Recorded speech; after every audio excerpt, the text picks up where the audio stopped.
Welcome to the Self-Growth Nerds podcast. I'm your host, Marie, a courage coach, creative soul, and adventure seeker. Since through hiking the Pacific Crest Trail in 2019, I'm on a mission to help you embrace your most confident self so you can achieve your dreams too. If you're eager for deep conversations, big questions, and meaningful connections, join me on the quest to discovering how we can create a more magical and memorable life. Hello, nerds! How are you? I am so excited today because we have the ultimate nerd here with us, Meg Lewis. If you don't know Meg Lewis, she's an illustrator, a designer, a public speaker, a podcaster, a teacher, a comedian, even like a stand-up comic. She does so many things. She's super colorful. She's weird. She's eccentric. And also, she has all the traits I love in a human because she's also open-hearted, down to earth, open about mental health, and super generous and kind. So welcome, Meg Lewis. Hi. Wow, what an introduction. Thank you for having me. I'm so happy. And I want to share with my listeners where I know you from. So you came into my life during the pandemic. I signed up for an online course with Meg called Find Your Style. So I used to be an illustrator and a designer, and then the pandemic hit and there was a lot of time on my plate. So I signed up to work with Meg and a group of other awesome people. And this course was not just about finding my visual style, it was about like getting to know myself at my core and what made me unique and falling in love with me again and feeling grounded and like I could bring something different to the world. And it was part of this big perspective shift where like I was between two careers. Now I'm a coach. That's been 2 years. And so I don't know exactly what this course had to do in this shift in trajectory, but my guess is that it helped me feel like I could bring something unique to the world. So thank you for this. And please introduce yourself to my listeners if you want to add anything to everything that I just shared. Oh my goodness, you did such a good job. I truly have a career where I latch on to anything that brings me the most fun and try to bring that into my career and to hopefully have a more fulfilling life and career holistically through that. So the fact that you were able to mention everything is very impressive because I often, even explaining what I do, I forget so many things because I truly do so many things. So thank you so much for that great introduction. And I think you nailed it. I'm just here trying to thrive and doing whatever I can that makes me the happiest. Mm. Speaking of that, I want to start with an easy question, which is what lights you up these days? Yes. It's always on my mind, but it's been on my mind even more the last few days. But I have been realizing especially since we are still in this like post pandemic, or by that I mean like post 2020 life, which means that we kind of have established what the new normal is. And I have just been feeling a little weird about my career since 2020. And I couldn't quite put my finger on it because I do so much and I'm so fulfilled in my work. And I was feeling like so many people in my life have been excited for me to do very specific things. Like there's so much that I can offer and that I could do from a business perspective to grow my business. A lot of people get excited about, oh, me creating like a Substack or a newsletter and going really hard on content and making content that'll help make people's lives better. And use social media to like create all these videos and teach other people and everyone in my life. I am so fortunate to have all these cheerleaders that are cheering me on to do all these different things. And I can see it too. They get me excited about these things, but whenever it comes time to do them, I am so unmotivated to do these things. They feel so painful for me. Writing newsletters is extremely painful for me. Recording content and putting it out into the world is really, really difficult for me because I'm extremely fragile and sensitive, and receiving criticism on the internet. And, it's not for the faint of heart, and something every social media creator, at least, has to deal with, and you have to learn how to deal with it. I'm not getting better at that. So it's it's been really struggling for me. So you asking me what lights me up these days is really topical for me, because I really have had to take the last couple of months to say, hold on, these things that other people are getting excited for me to do, that they're cheering me on to like really grow my business in these areas, they're not working for me. What makes other people excited for me is actually not the same as what makes me excited. And that's something that's taken me a moment to deal with and to try and figure it out. And it's really coincided a lot with why I've been feeling a little weird and a little off since 2020 with my work, because I asked myself over the last 2 years, when and where were the moments where I felt the absolute most joy in my work, where I felt the freest, where I felt the most self-love and the most excitement and the most light. And for me, that has been every moment when I've been performing. And so any moment that I'm on stage, any moment that I'm in front of a camera, whenever I'm on set in front of a crew, and doing things in sort of a way where I'm being observed and watched, and I can feel the energy of the other people in the room. That's the thing for me, is the energy that I feel from everyone else. And it makes total sense now why I've been feeling a little off. It's because this activity that makes me feel so whole, this feeling that I feel, this best version of myself that I feel when I'm in these situations, I haven't been able to get very much of that in the last few years, because we're in this sort of new established normal where people are getting really comfortable with doing things virtually. And that's great, but it's also not filling me up, and it's not like giving me that light. So that is what I've determined. And so now I'm kind of on this mission to try and fight my way to figure out how I can do more of it, to make sure that I'm getting that light in my life and filling myself back up in that way. I love that. And for all of you listening, like this is a great question to ask yourself in your journal. Like, when are the last times that I felt the most joyful in my work, and to take note of that. I saw the post that you shared today on Instagram, about how it's important to let people know what you love to do. And that's been a big lesson of mine. Like, without seeing this as a method, it is kind of a method. I remember a few years ago when I was an illustrator, I wrote like a bucket list of the kinds of projects I would love to make on paper. I just scanned it and I put it on my website. And one of the things on the list was illustrate a book. And 2 days later, someone called me for a project like that. They said someone saw your website and then they sent it to me, and I need someone like you to. So letting people know what you love to do, like not being shy with that. Yeah, I that is a practice that I've proven to myself over the years has worked. And it feels really uncomfortable doing it the first time, because it's a vulnerable act to admit something to people that feels like a little bit of a secret to you.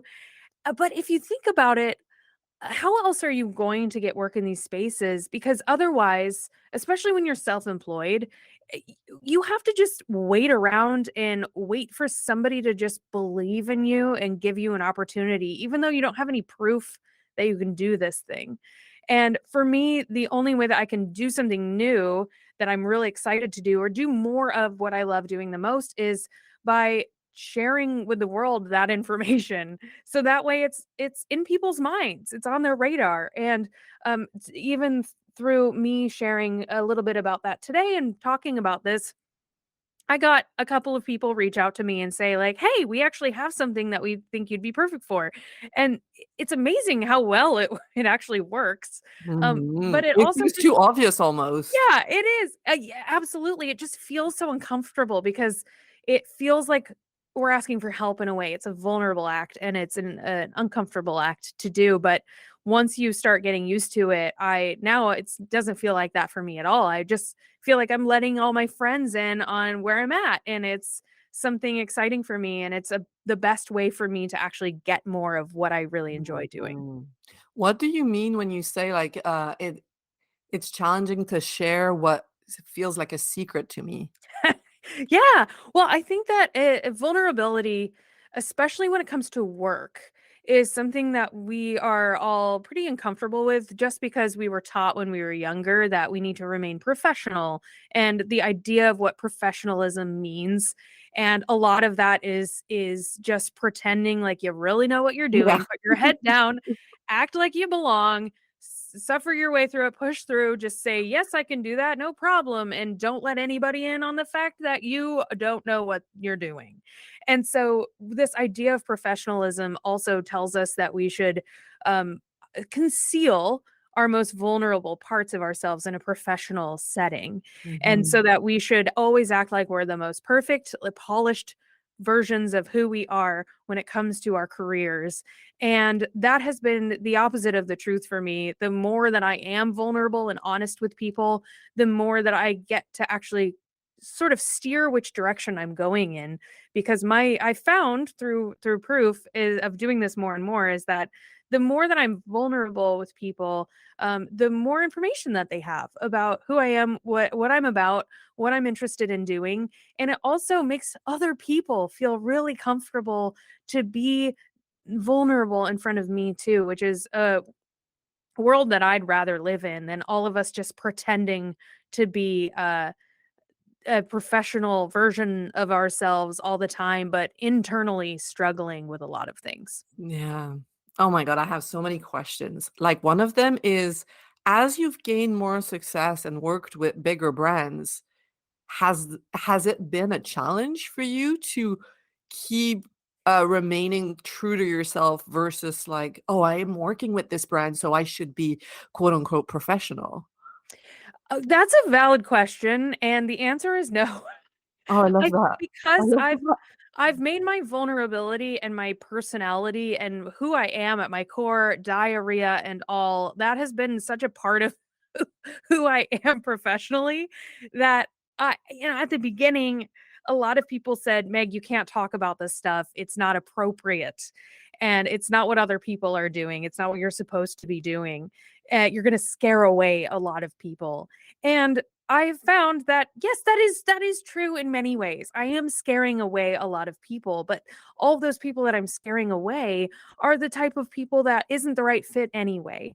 These are the kind of people that I have worked for over the years, and it was painful for me to work with them. And I felt like I couldn't be myself. I had to Mm, mask who I was. I wasn't comfortable with being my true self in front of them. I had to be sort of this curated version of who I naturally am. And that was not great for my self esteem. So, the more that I've been myself publicly in these professional settings, the more that I get work that's aligned with who I am at my core, my values, the things I'm interested in. And now I'm in a place where most clients even come to me and they say, "Hey, we just want you to do your thing. And mm. we can't even relate to your brain at all. We think your brain is magical and unique, and we just want you to do your thing, and we're just going to be amazed by what you can do." So that in itself is really fun, of having these large brands. Like, I got to do this whole sticker pack for Facebook Messenger, and they said that they were like, "We love your work when it comes to like bathroom humor and poop and diarrhea and all of that, and we want you to make a sticker set for us that's celebrating these topics." And to be honest, we don't really have any other direction for you besides that, because we know you're the expert on this. So I just being able to be recognized and supported and welcomed by large, scary corporations that are saying, "No, we love you for who you are, even though you're weird and unusual and not professional," uh, is so encouraging to me. And it's such an act of confidence and a freedom that I feel being able to be that version of myself in these situations. That is something that if I could have gone back to some of the classes in college that I took, or some of the things that people told me I was supposed to be the professional version of myself as, I would never have been able to imagine myself doing this today, but I'm so glad that I'm here. Mhm. That gives me chills because, like, what I hear is you're so yourself publicly so that when people hire you, one, they hire you for you, and it's not like they have a surprise. You already show who you are all over the place, like on your website, in the way you show up online. And I was reading your article about finding a job and how sometimes people, when they go to an interview, try to be professional, but then if you fake if you're not who you really are in the interview, are you just going to keep being this fake version of you when you get the job? That sounds so exhausting.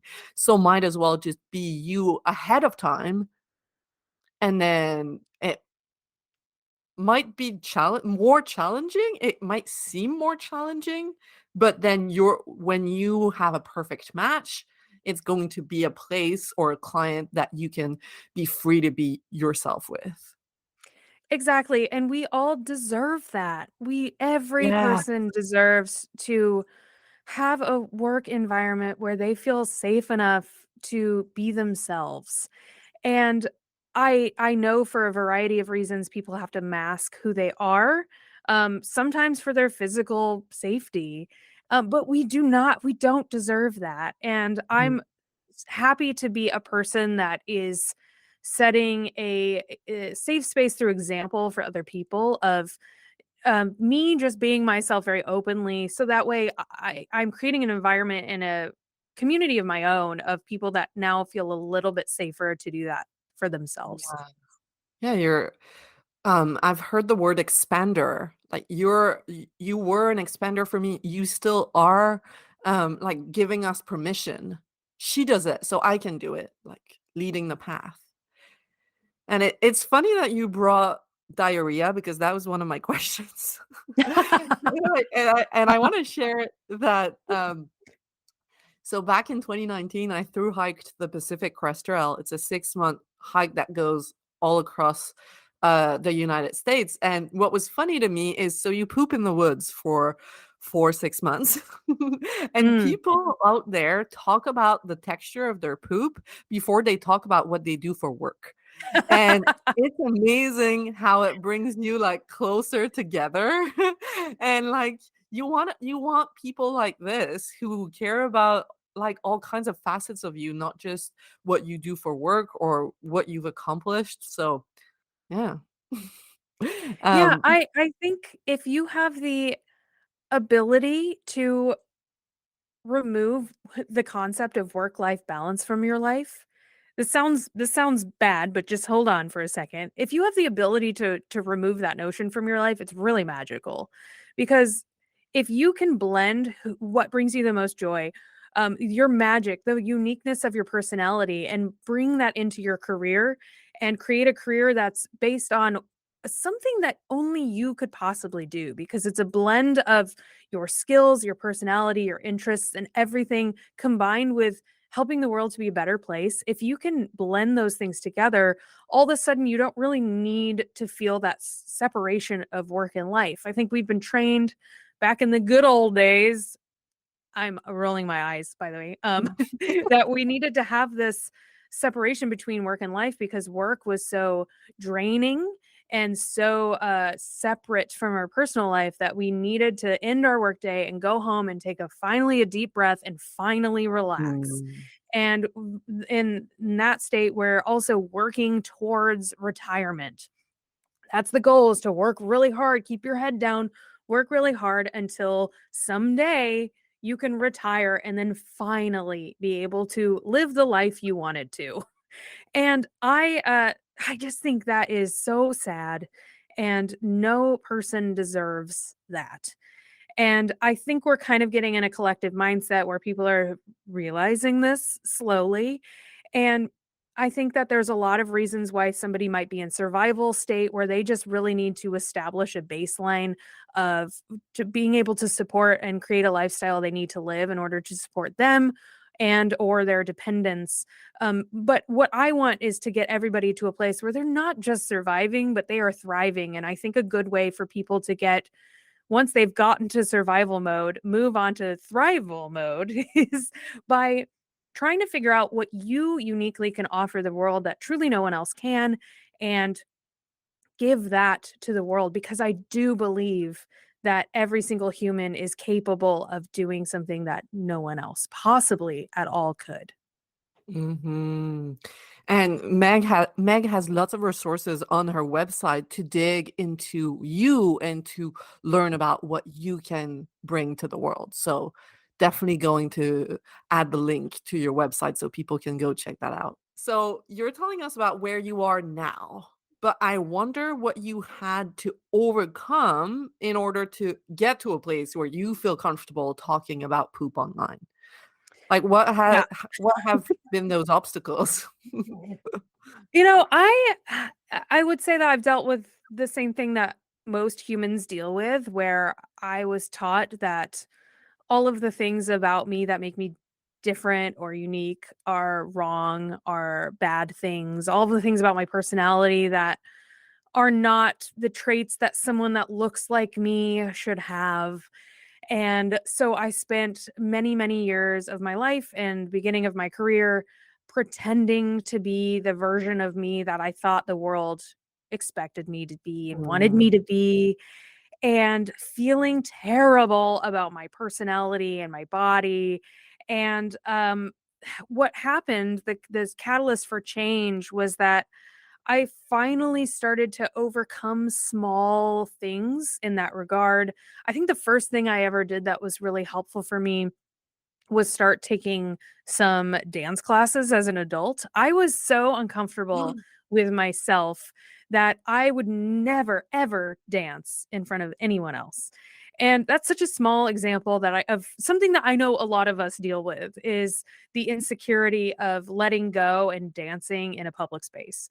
And I was so self-conscious about how I looked and acted at all times that I remember it was so bad that I would rehearse everything I would say out loud in my head and approve it first, and then I would say it out loud. So I rarely ever spoke, and whenever I did, it was something extremely curated already through my brain and approved by me. And sometimes something wouldn't make it through my little practice space in my head, and I'd say something maybe about diarrhea, probably not, but something that would be a little bit weird, and I would think, "Oh, Meg, what did you just say? That was so weird. Don't talk about that in front of these people. They're gonna think you're so weird and strange and not normal." And so I would have this negative self-talk. And through this going to this dance class, it was just a fitness class. I went one time, I accidentally enrolled in the, like, class for seniors that I didn't realize that that's what was happening. But I went one time and I threw myself into this scary thing that I had been way too afraid to do my whole life. I can't tell you how I got the courage to do it, but one day I just felt like doing it, so I did it. And I went, and it was amazing and fun, and all of the, sort of negative perceived outcomes that I had in my head of imagining what would happen if I danced in this fitness class, they didn't happen. I thought that I would be terrible compared to everybody else. They would all be looking at me and laughing at me.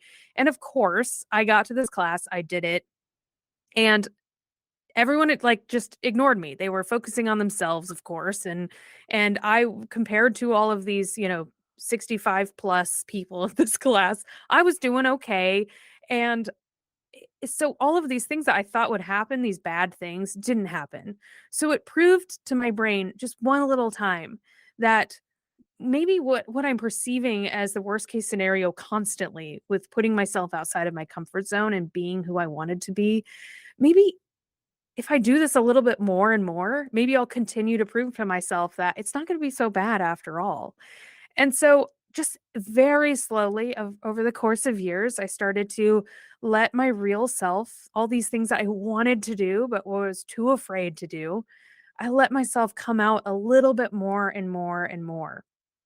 And mm, through that practice, I proved to my brain over and over and over again that my negative, terrible perceived outcome of what I thought would happen never happens. And then after doing this a little bit more and more, I got so frustrated with the fact that I had been keeping myself from being who I wanted to be this whole time. And now I'm in a place where I know that that frustration isn't due to me. I don't deserve that frustration. The larger system that's teaching us all that we are wrong for being a little bit different from what somebody that looks like us is supposed to be like. That's the problem. That's what we should be frustrated with. This like notion of conforming usually in order to serve somebody that has more power or money than us is that's the problem. And it's that's what I'm working now to figure out and to help other people to overcome, because there is absolutely nothing wrong with the fact that we're all different from one another. That is how it's supposed to be. We're different people. And it makes me so sad that we're all working against the same battle, the same really steeply uphill battle to uncover this sort of curated version of ourselves that the world has persuaded us that we need to become, and to unmask that and tear those layers away and finally showcase who we are and what makes us different, and push through that fear and realize that the negative outcome that we thought would happen almost never does. And Mm. when it does happen, which occasionally does happen, you can handle it with so much more resilience than you think. It's really not as hard as you think it will be. And so I've proved that to myself over the years. And now I've gotten to this place where I'm truly obsessed with this idea of figuring out what I'm afraid of doing and who I'm afraid of becoming, and pushing through it and asking myself, why am I afraid? Am I afraid because I actually don't want to do this thing? Or am I afraid because of how I'll be perceived or how other people will think about me? And it's usually the latter. Mhm. It sounds like you've, like, collected lots of evidence in your Yes, backpack. "Okay, I can let go and be me, and everything goes well."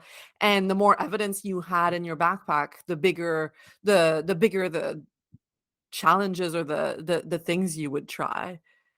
exactly. And that's how these notions got here in the first place. When we're infants and toddlers and growing up the first few years of our lives, that's how we learn how Earth works. Like we touch a hot stove, it's hot. We learn, oh, I should never do that again. But unfortunately, along with those other practical, very helpful things like that our nervous system teaches, adults in our life also teach us very unhelpful things. Like, oh, your body is a little bit different than other people, so you should always mask that, conceal that, cover that part of yourself up. And so we also, along with the hot stove information, we receive all of this other information when we're infants and young children. We don't understand the difference and importance between the hot stove and like, oh, my body is a little bit unusual. And Mm. so it all gets dumped together with, oh, this is just how the world is. And so it really does take proving to your brain and retraining and reprogramming your brain through practice that this is actually untrue. And it's really, I absolutely hate that I have to unlearn so much, that the people that were in power of my childhood gave me so much bad information. It's so hurtful to think that that's true, but it truly is. And so it's on me now to reprogram that part of my brain and to do the Yeah. hard work to do that. But also, now that I have reprogrammed my brain, now I'm just working on trying to help other people to get there too, because it's a scary process, but it's really totally worth it. 100%. That's my work too. We're together on this mission for sure. And so Yeah. sometimes I think about like my young self and how much she trusted herself. Like I remember I had written a letter in which there was like lots of exclamation points and I said, I want to be an artist, I'm going to be an actress, I'm going to do this, I'm going to do that. She knew what she wanted. She trusted herself, and then because she went through like teenage years and college and hearing lots of voices from adults that wanted to be helpful, but they were just, part of the system that's not working. And now it's just going back to that Yeah. trust. Yes, and I find that it's a helpful practice that I still practice every day, where you say you go and you seek advice for somebody, or maybe you're listening to this episode and you're hearing us talk. And I think whenever people are barking opinions at you, to always take a moment to pause and say, wait a minute, do I agree with that? Does that work for me? Do I actually agree with what they're saying? Is that going to apply to me? Like, does this work for me? And to then come to your own conclusion. And it is okay, especially if somebody's in a position of more power than you, to disagree and to just nod your head and be like, okay, whenever they give you advice, and know that it's not going to work for you and be okay with that. And we didn't Mhm. really have the agency usually when we were younger to be able to do that. But I think as adults, we need to like start gaining that sort of skill, practicing that a little bit of constantly auditing your own thought patterns or the advice that you're receiving, and be okay not knowing what's right for you and what isn't when somebody's just like really powerful and telling you exactly what to do. Yeah. Takes a lot of self-sovereignty and ownership. And it goes back to what you were sharing at the beginning of the episode about how people around you tell you like, "Oh, write a newsletter, do this, do that." And how I love the way you talk about trends as well, how trends are fueled by capitalism and they're just here to like make us feel inadequate and then spend money to feel better. Um and knowing what you want, what matters most to you, allow you to bypass that mechanism. Don't know if I could use that word.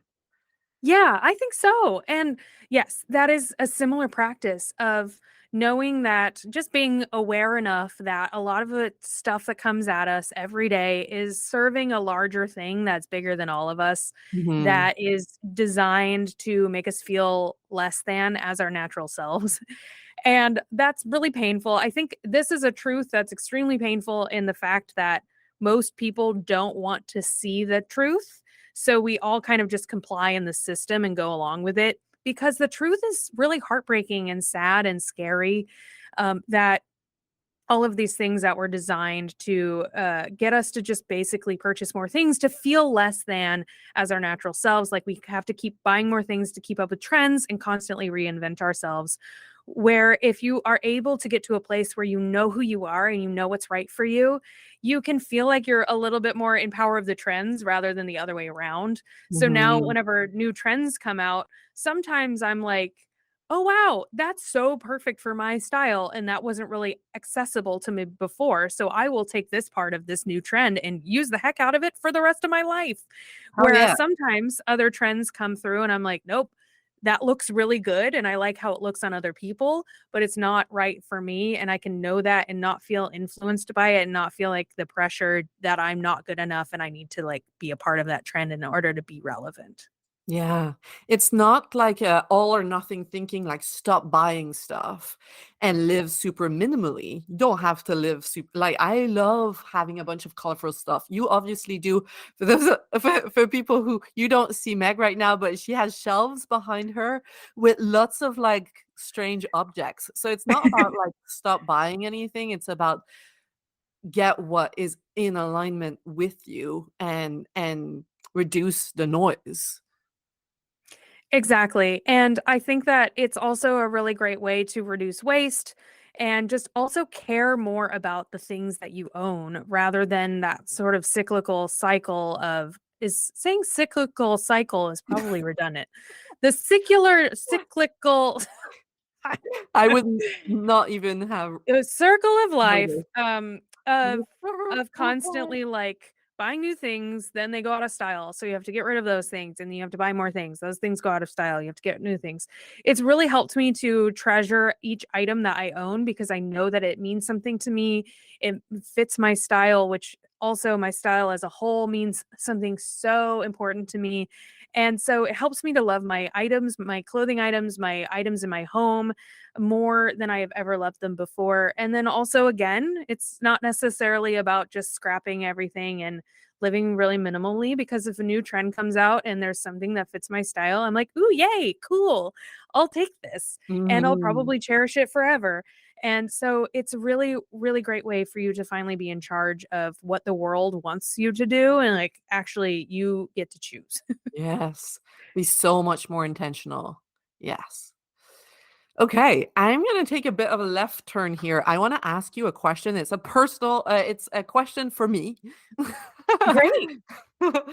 'Cause I'm a multi-passionate person, like, I think you also are, and you do all kinds of different things. I thrive on creativity and trying lots of different, projects, but I find myself like, my brain wants one path to focus on. Like, this is the project you need to focus on for the next 2 years.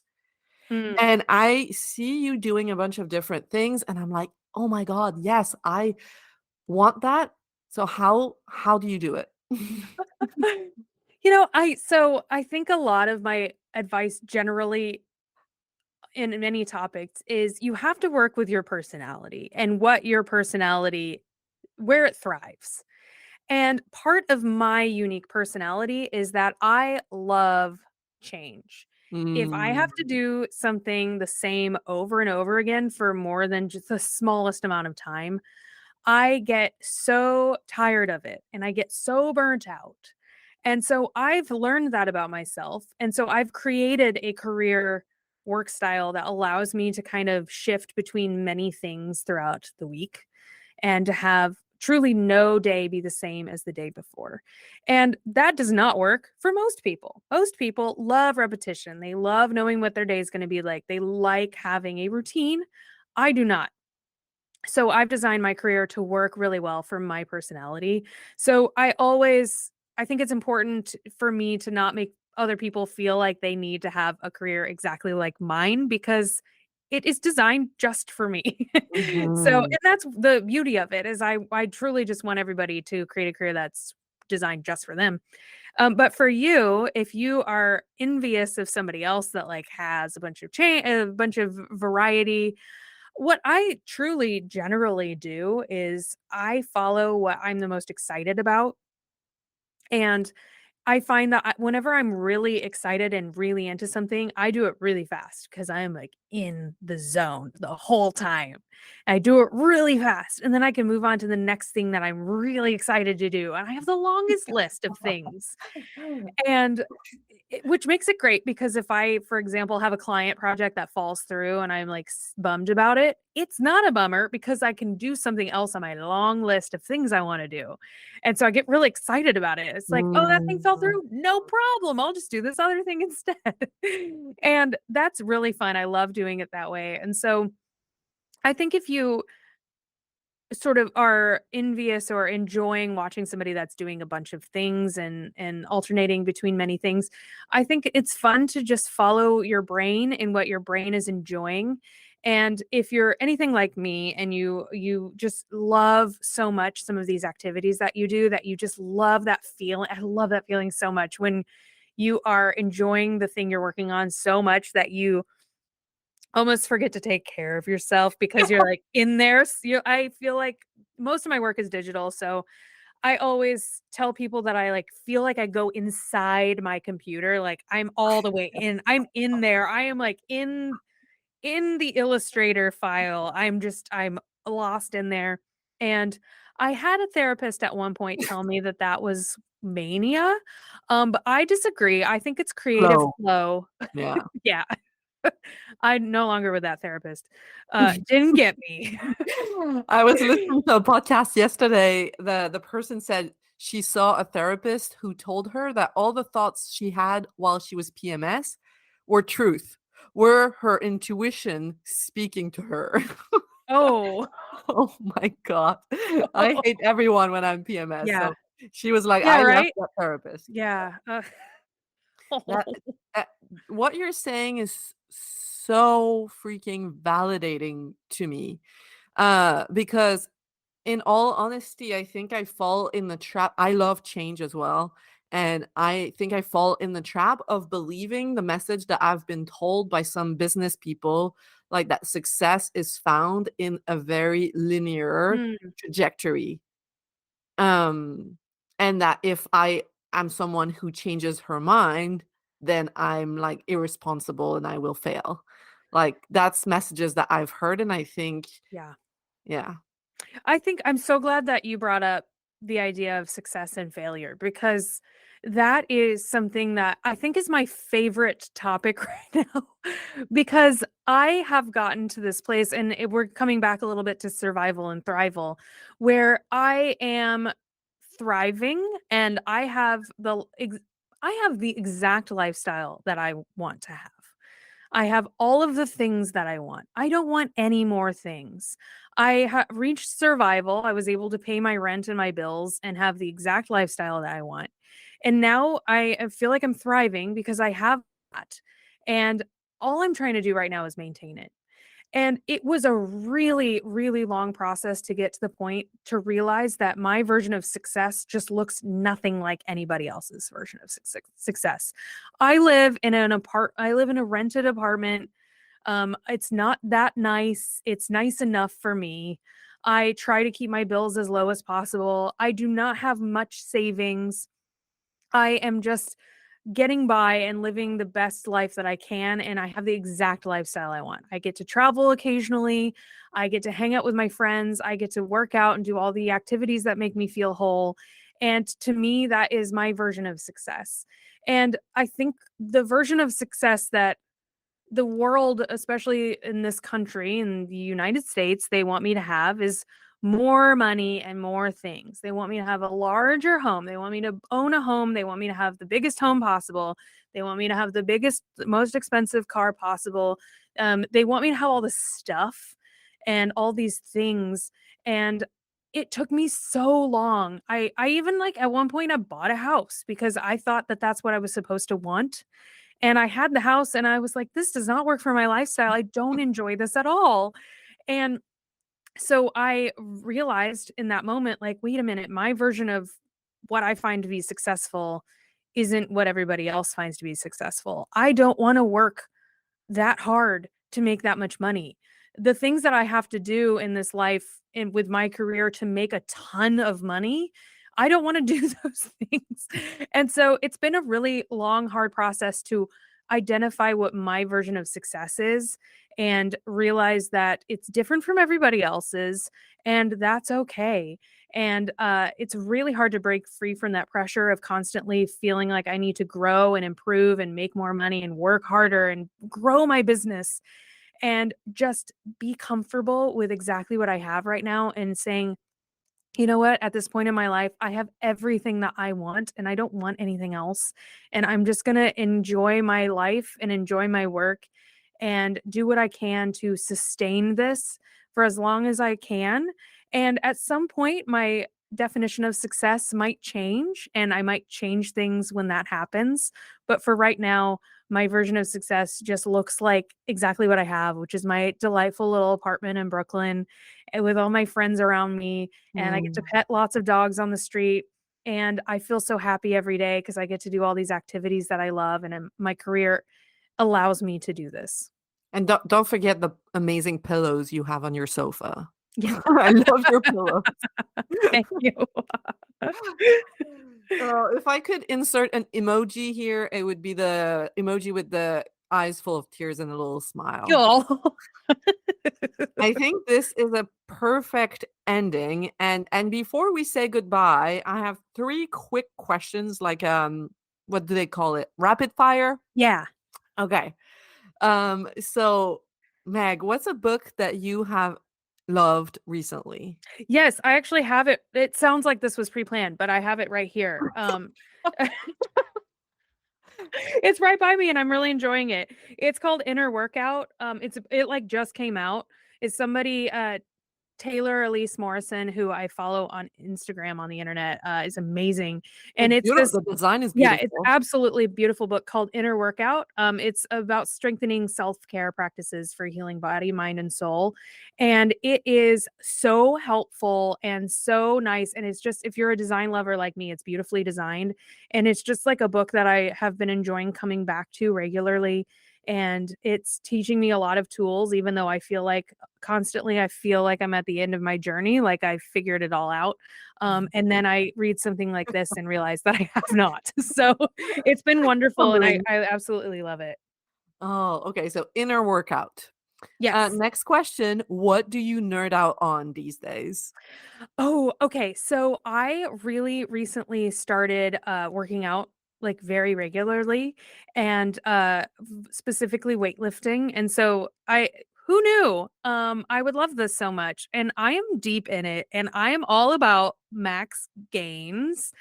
It sounds like sarcasm Wow. because who would think? But I am like deep in protein world right now and I'm just everything I think about is protein. So, as you can tell, definitely nerding out about my muscles at the moment. I love that. I love that. I started going to the spinning gym and Fun. went to an 8:30 workout this morning. I'm not a morning person. I was like, Yeah. "Who am I turning into?" Then I got back home and I wanted to prepare for this episode. I set like an hour to prepare and then in 10 minutes I had all my questions down. I'm like, "Oh, Wow. I'm ready." Oh, okay, Meg, thank you so much. Lastly, please tell people where they can find you and learn Yeah. more about you. On the internet, my website is meglewis.com and my handles on socials is at your buddy Meg. Your buddy Meg. Oh, thank you so much, Meg. And to all the self growth nerds, have a beautiful week. Thank you.